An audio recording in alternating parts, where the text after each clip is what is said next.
Morning again, everyone.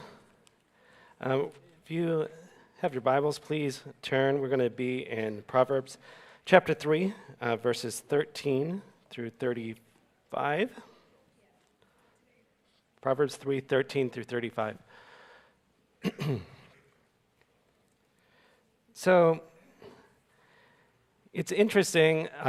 One of the main things that I do, I mentioned that I teach Old Testament, and my specific area is wisdom literature, which is Proverbs, Job, Ecclesiastes.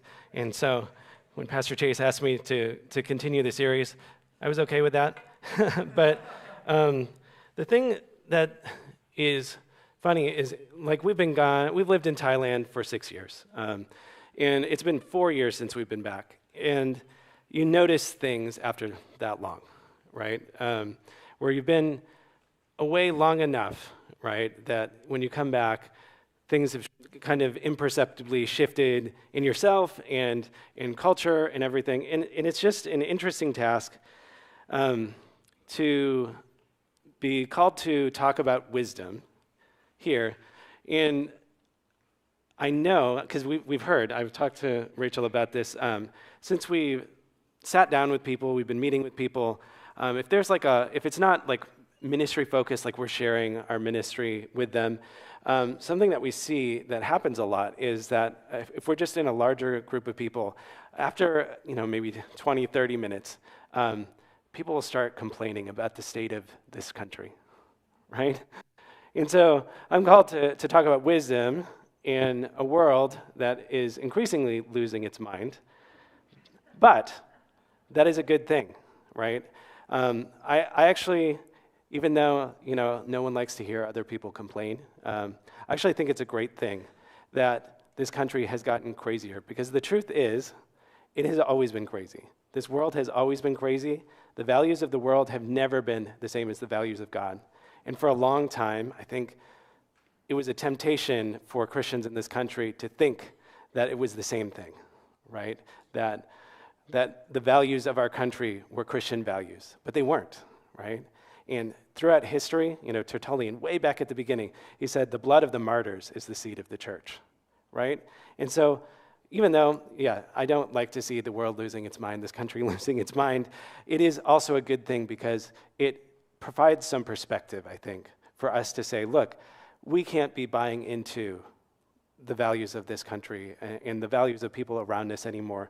We need to buy into something else. And so that's part of why it's exciting, but also challenging to talk about wisdom and what wisdom is and God's wisdom, right? Because it is fundamentally opposed to what the world wants, right? We want something hopefully different than the world wants. Success in the eyes of the world is different, right? I don't want to say they, because we all, in some way or another, we want to be successful. We want riches because it's comfortable. We want those things. And that's not necessarily bad. Proverbs has a lot of stuff to tell you about how you can be successful and how you can be rich. But there's a little bit more to it than that. And as I was thinking about this, I'm digging back a little bit, and so maybe some of you remember this, but I felt like it really just encapsulated kind of like how the world wants to go about things. And this was a book, came out back in 2006, and I don't know if any of you remember, it's called The Secret by Rhonda Byrne. Did anyone remember that? It was kind of a big thing for a little while. It had kind of like this Knights Templar seal thing going. It was right around, I think, like when Da Vinci Code was a little bit later, but it had kind of that feel to it, right? And it was really pitched, and on the back, this is what it said. Fragments of a great secret have been found in oral traditions, in literature, religions, and philosophies throughout the centuries. For the first time, all the pieces of this secret come together in an incredible revelation that will be life-transforming for all who experience it. In this book, you'll learn how to use the secret in every aspect of your life: money, health, relationships, happiness. In every interaction you have in the world, you'll begin to understand the hidden, untapped power that's within you. And this revelation can bring joy to every aspect of your life. The secret contains wisdom from modern-day teachers, men and women who have used it to achieve health, wealth, and happiness. By applying the knowledge of the secret, they bring to light compelling stories of eradicating disease, acquiring massive wealth, overcoming obstacles, and achieving what many would regard as impossible. And it's like there's a trailer for this book. You can still go and watch it on YouTube. It's got like ancient people like opening tombs and like Da Vinci like inventing things and stuff like that. It's all very compelling. The secret is positive thinking, in case you're wondering, right? So if you just want those things enough, the universe will bring them to you, right? That was the secret. It's not a great secret, okay? The secret to her obtaining this wealth was writing that book, obviously, but but I wanted to compare it to a text that is not our text for today, so hopefully I'm not stealing something from you later. It's a little bit of a riddle, kind of, but it's in the book of Proverbs, and it's in chapter 8, starting in verse 22, because I just want to read it, and I want you to hear how it talks about our topic for today. So 8:22 through 31, it says, "The Lord possessed me at the beginning of his work, the first of his acts of old. Ages ago I was set up. At first, before the beginning of the earth, when there were no depths, I was brought forth. When there were no springs abounding with water, before the mountains had been shaped, before the hills, I was brought forth. Before he had made the earth with its fields, or the first of the dust of the world, when he established the heavens, I was there. When he drew a circle on the face of the deep, when he made the skies, firmed the skies above, when he established the fountains of the deep, when he assigned to the sea its limit, so that the waters might not transgress his command, when he marked out the foundations of the earth, then I was beside him, like a master workman, and I was daily his delight, rejoicing before him always, rejoicing in his inhabited world, and delighting in the children of men." So, if you were to be reading this apart from any context, it might be a little confusing. It's talking about something that's before the very foundation of the world. Are we talking about Jesus here? What is going on? But it's wisdom, right? This is what Proverbs has to say about what wisdom was and its role was. We're going to come back to that in a little bit. But I just wanted to kind of compare that with what we have this secret running through. If you just think positively, things will happen. Well, God has a secret too, and that secret is wisdom.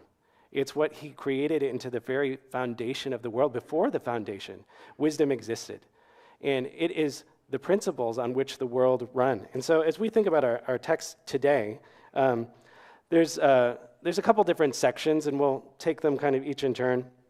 But I want to think about what true riches are, not just money, not just success. And I would say that this passage, if you want the big idea, I would say it's the true riches come from living God's way. And this is the challenge for me today. Again, to talk about wisdom and the world in which we live is challenging in some ways. But, I am a seminary professor, and so I teach. I tend to be more on the teaching side and maybe not so great on the preaching side sometimes. And teaching in a seminary is always kind of a mix of both, because you want to compel people. And my challenge in a text like this is, I can give you a lot of information, and I hopefully won't give you too much, right? But I can't make you want it, right? I can't make you want wisdom. And that really is I think a couple weeks ago, Pastor Chase, you talked about the beginning of Proverbs, where it's kind of this invitation to everyone, like the youth, people who are already wise, all these people to come and seek wisdom. And you find out, throughout the book of Proverbs, there's this great section where it says, well, do you want wisdom? Then get wisdom. And you're kind of like, well, thanks, I guess. But the real foundation of that sentiment is that if you want to get wisdom, you have to want it first. You're not going to get wisdom just by stumbling across it. You have to seek it out, right? And that's what I can't do for you today, right? I can't make you want wisdom. But this passage, maybe more than some of the other ones, is trying to make you want it. It's demonstrating, why would you want to seek out wisdom? What is it that it brings to you? What is it that it offers that you would want instead of something else, right? So another way to put it is maybe this passage is because, like the pastoral alliteration thing, why you should want wisdom, 3 W's. Yeah. It didn't take me too long, don't worry. Why you should want wisdom. Well, I can't even say it. Why you should want wisdom. Say that 10 times fast. So let's read just at the beginning. It says, "Blessed is the one who finds wisdom and the one who gets understanding. For the gain from her is better than gain from silver, and her profit better than gold. She's more precious than jewels, and nothing you desire can compare with her. Long life is in her right hand, and in her left hand are riches and honor. Her ways are ways of pleasantness, and all her paths are peace. She is a tree of life to those who lay hold of her. Those who hold her fast are called blessed. So, first thing I just want to talk about in this first section, which is basically wisdom's value to us, these first couple of verses. Wisdom's value to us is, what is wisdom? And, I tried to orient myself a little, so I listened to some of Pastor Chase's previous stuff, on triple speed on YouTube, just to get an idea. But I didn't listen to all of them. But if this is repetition, that's great, because you need to hear things several times to really get a hold of them. But what is wisdom, right? The Hebrew word, and I don't like to appeal to Hebrew all the time, but it is helpful in some cases. So we're going to talk about two different words today. And the first one is just wisdom, is chokmah, right? And it is maybe a little bit different than how we think of wisdom. Like, we definitely have in English a division between wisdom and knowledge, right?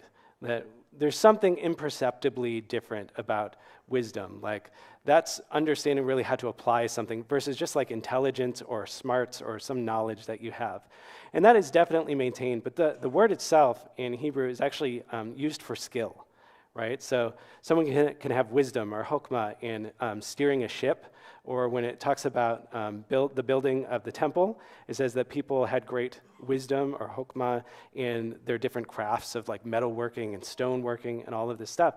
And so you really get this feeling that it's definitely more than just, or maybe not even as much as we would think, something that's in your head, but something that you actually do, right? And this is, I think, really important in the context of what I even do, right, is that a lot of the students I teach, they actually have a lot of wisdom. Most of our students, they've been in ministry a while. The average age of our students is like 41 years old. They've been in ministry or pastoring for a long time. They actually have a lot of wisdom that's been gained from experience in life and a lot of trials and all this stuff. But we come along and kind of help with the knowledge, right, where they're maybe lacking that training and they don't know what they can do better, right? Or they don't have the opportunities to add to that knowledge quite as easily. And so that we kind of come alongside them in that.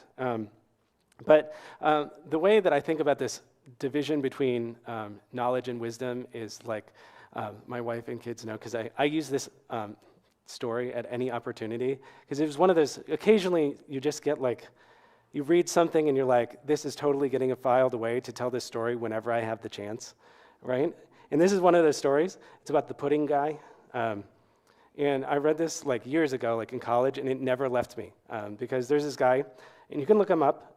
There's a Wikipedia page about this guy, just in case you're curious to know more. His name was David Phillips.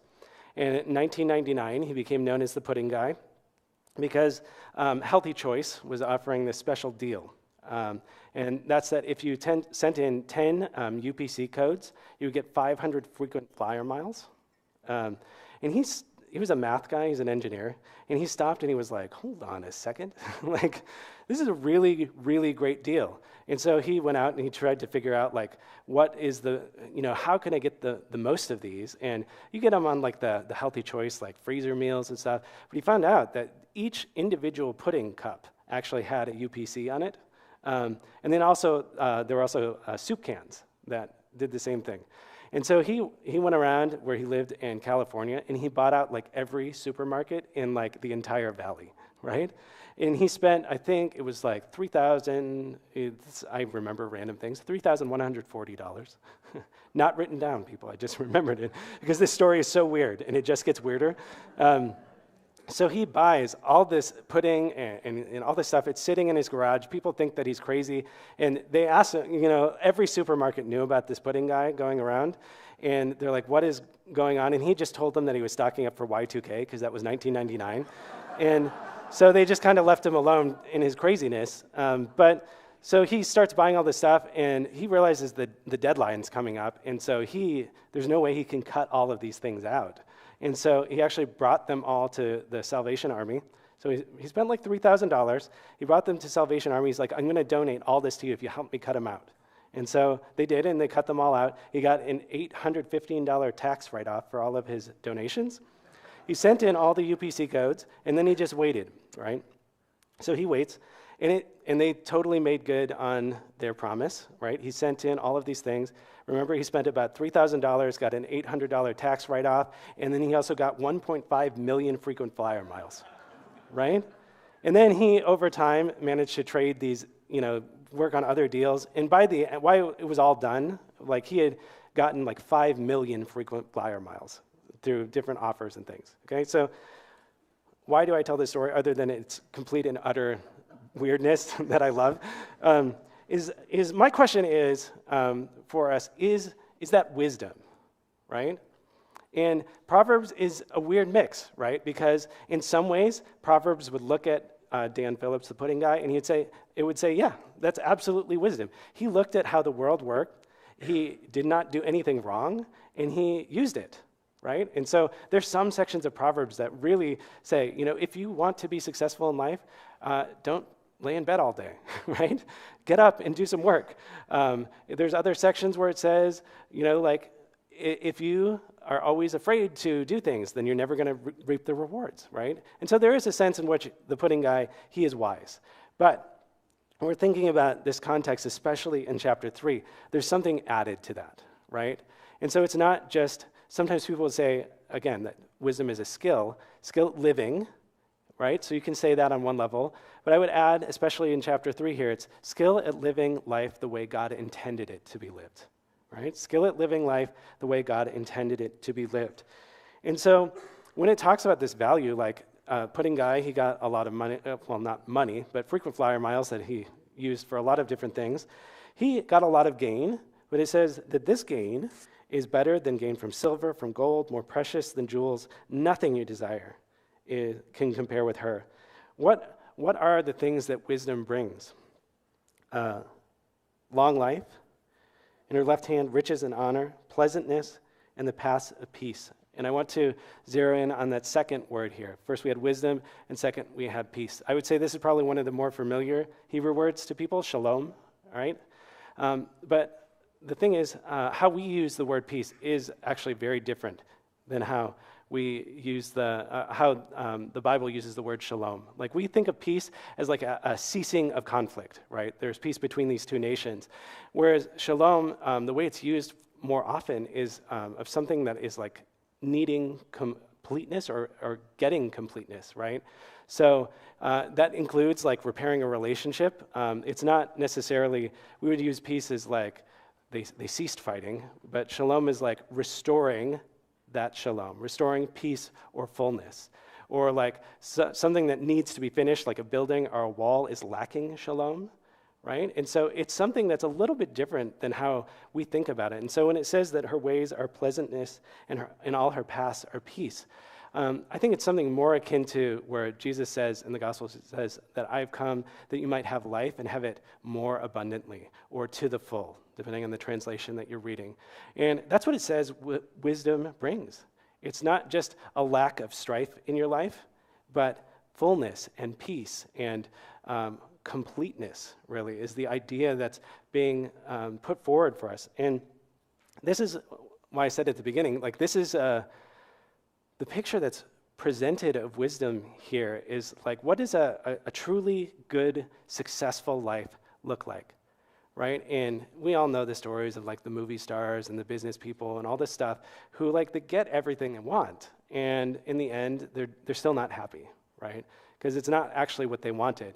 Well, what does it say that wisdom brings us? It's like, as we go on, we're going to see, like, you can sleep well, right?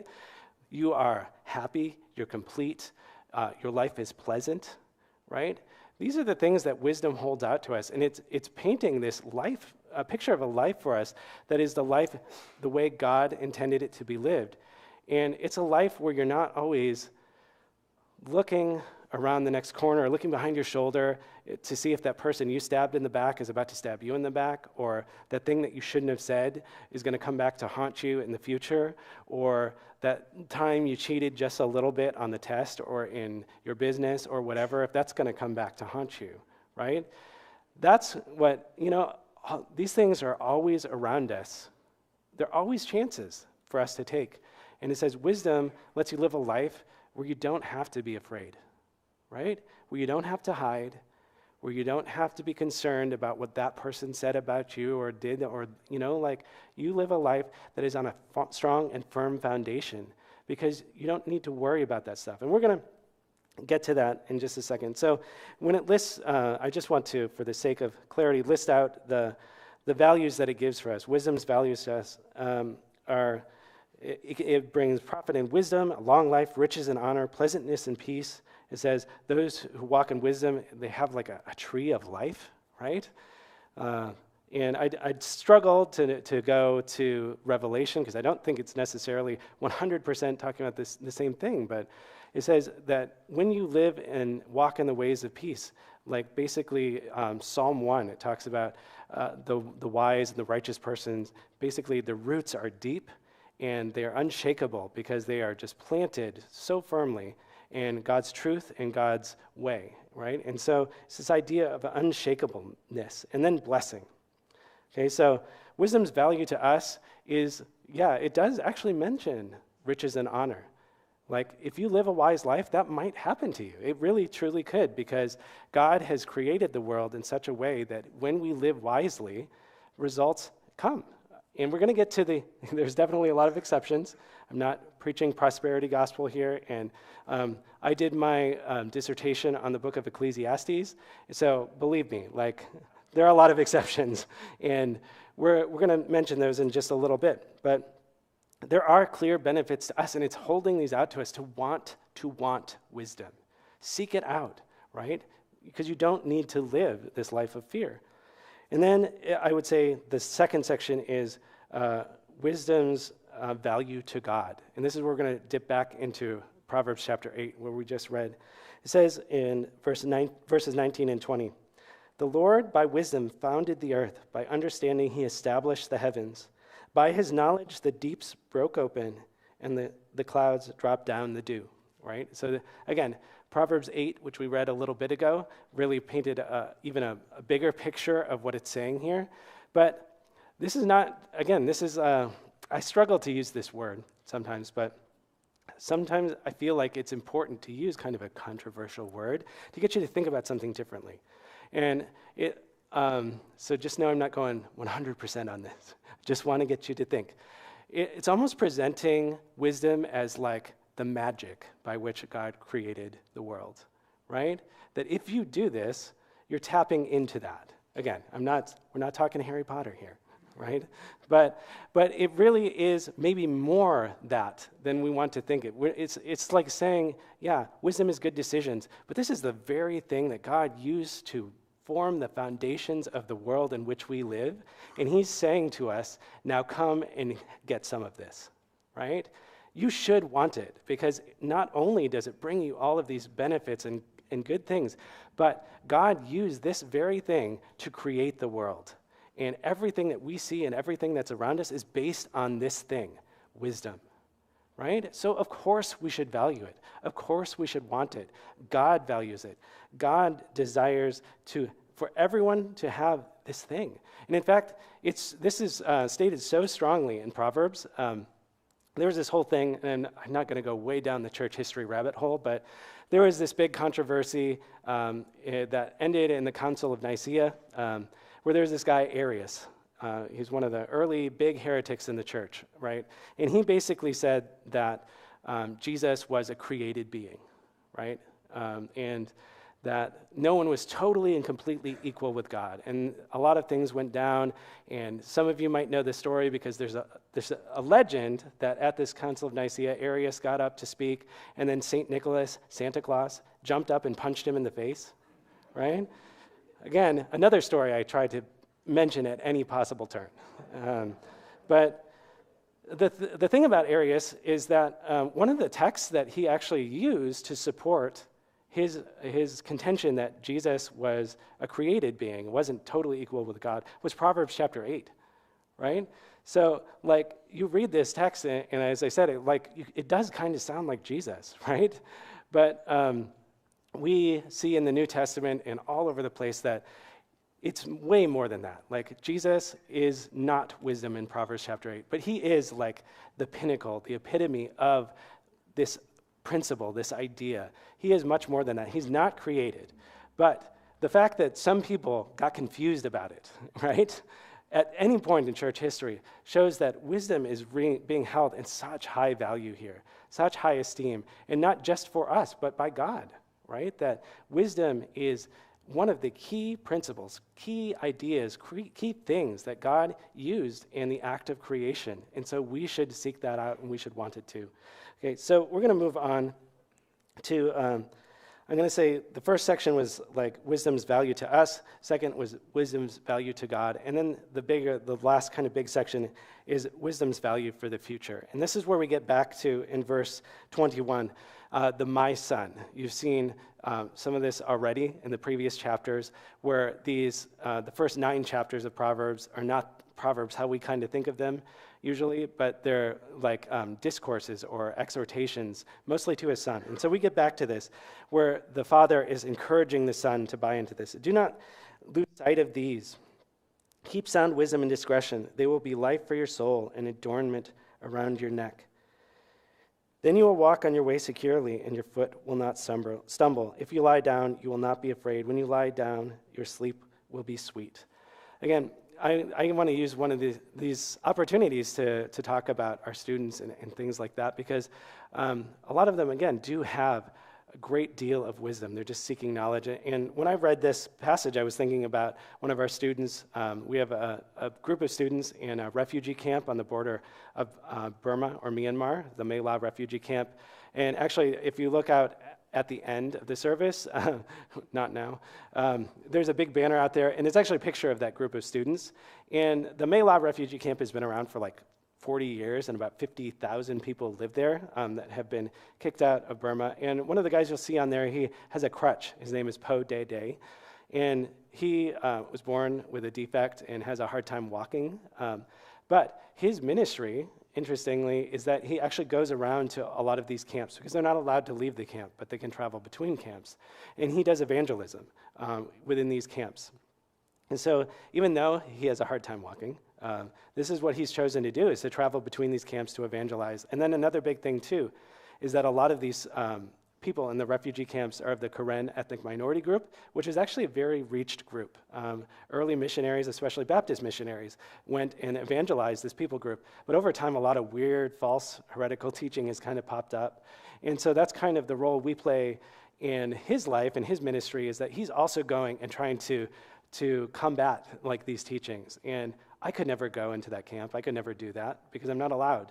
But he also can't go out to get education. So it's kind of like this cool thing where we're going in and training him so that he can go do something that we can't do, right? But I thought of him when I read this. It says, then you will walk on your way securely, your foot will not stumble, right? Because this is what he struggles with. But in his life, in his heart, like, he is seeking to live wisely, to do the things that he needs to do, to evangelize, to correct this false teaching. And in a way, again, this is another P thing, right? Another alliterated thing is that Proverbs is probabilities, not promises, right? Proverbs is probabilities, not promises.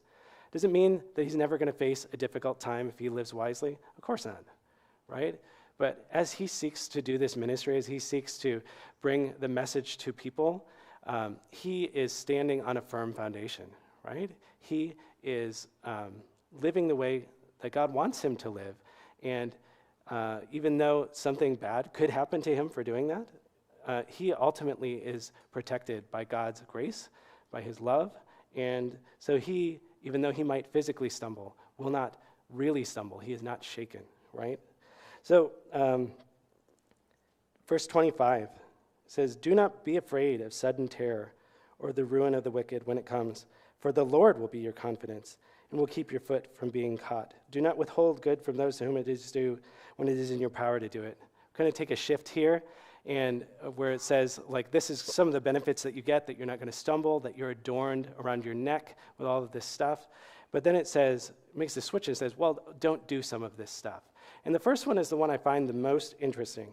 It says, do not be afraid of sudden terror or of the ruin of the wicked when it comes. Because I think there's kind of an imperceptible shift here, where it says, yeah, you're not going to stumble. God will be your confidence, all of these things. But then it also says, don't be afraid, right? Because the truth is, even though we know that by living wisely, we receive these benefits and that we are protected and we can have confidence and all these things, sometimes we also need to be told, right, that these things are going to happen. So again, I think of another one of our students in the same refugee camp, and this is very precious to my heart because, like, we were having a prayer meeting for ABTS. We have weekly prayer meetings, and our professors were talking, and this one student, she's a female student that's in this group at the refugee camp, and they were having class on Zoom, and the students, like, they don't have internet or anything, but they have phones, right? So she was joining class on a mobile phone on Zoom. But they were talking about, I think, Romans or something like that, and in the middle of it, like, she just said, she asked the professor, and this is like, she's been through a Bible undergraduate degree, she's getting her seminary degree, and she asked the professor, does God hear our prayers? Right? And, you know, like, some of us might be, well, what a simple question. Like, why would anyone ask that question? But, like, her family was completely displaced, and her sister was murdered, and her village was burned. And sometimes she's just looking at this and saying, yeah, I know this is true, but is it really true? You know? And to me, that's where exhortations like this come in, where it says, you know, live wisely. You have all of this benefit of living wisely, where you don't have to live in fear. You can have sweet sleep. You can have all of these things. Your life is pleasantness, it's peace, it's shalom, it's fullness. But, you know, in the face of when that doesn't happen, right, in the exceptions, when, like, Ecclesiastes comes in, because I think that Ecclesiastes is wisdom for living in a world that is broken, right? When those things happen, don't be afraid, even though it feels like you should be afraid, even though in your heart you want to be afraid. Know that you are kept, that you are protected. And for me, this is a little more personal. I know I don't assume everyone reads our prayer letters, but while we are on the field this past 4 years, I also got cancer. And again, this is one of those things, like, I teach wisdom literature. I got the knowledge up there, right? But when that happens, that's when it's practical. That's when it's wisdom, right? And that's when you need something like this, where, yeah, I can teach about wisdom literature all day, and I can say to you, you should want wisdom. You should seek it out. You should totally chase after it. But then when you get cancer in another country and there's a worldwide pandemic going on, that's when you say, you need something that says, don't be afraid, right? You don't need to be afraid because God has you, right? And it's not because of my goodness or the student Mo, like, her goodness. It's because of God's grace, his goodness, his faithfulness, right? Because he has given us this principle of wisdom to live by, to bring that benefit to our lives. And why should we want it? Well, not just because we get good stuff out of it, not just because we'll be successful, but because it's the way that God intends for us to live. We should want wisdom because it's what God wants for us. And sometimes it's going to be hard. Like I said, I think Ecclesiastes, the message of that book, is basically teaching us wisdom for when the world is broken. And it's like all the exceptions to the book of Proverbs, what it teaches us. And then Job, that book is basically the guy who's saying, yeah, all the exceptions right here. Like, I did all the things I was supposed to do, and look what happened, right? But that book really teaches us about how to have wisdom when we don't ever really have the answers to our suffering, right? What do we do in that when we're looking for answers and we don't have them, right? And God basically tells him, look, there's so many complicated things going on in this world that have nothing to do with you, right? And you need to just trust me and that it is in control, even if you don't know how it's working, right? You don't know what's going on. So anyway, I want to finish out this passage because we're in the do nots starting in verse 27, do not withhold good from those to whom it is due when it's in your power to do it. Do not say to your neighbor, go and come again. Tomorrow I will give it. When you have it, do not plant evil against your neighbor who dwells trustingly beside you. Do not contend with a man for no reason when he has done you no harm. Do not envy a man of violence, and do not choose any of his ways. For the devious person is an abomination to the Lord, but the upright are in his confidence. The Lord's curse is on the house of the wicked, but he blesses the dwelling of the righteous. Toward the scorners he is scornful, but to the humble he gives favor. The wise will inherit honor, but fools get disgrace. And I wanted to take that big section because it's like a lot of nuggets of wisdom kind of pushed in there. But I think that last verse really brings together, again, this whole text where it says, the wise will inherit honor, but fools get disgrace.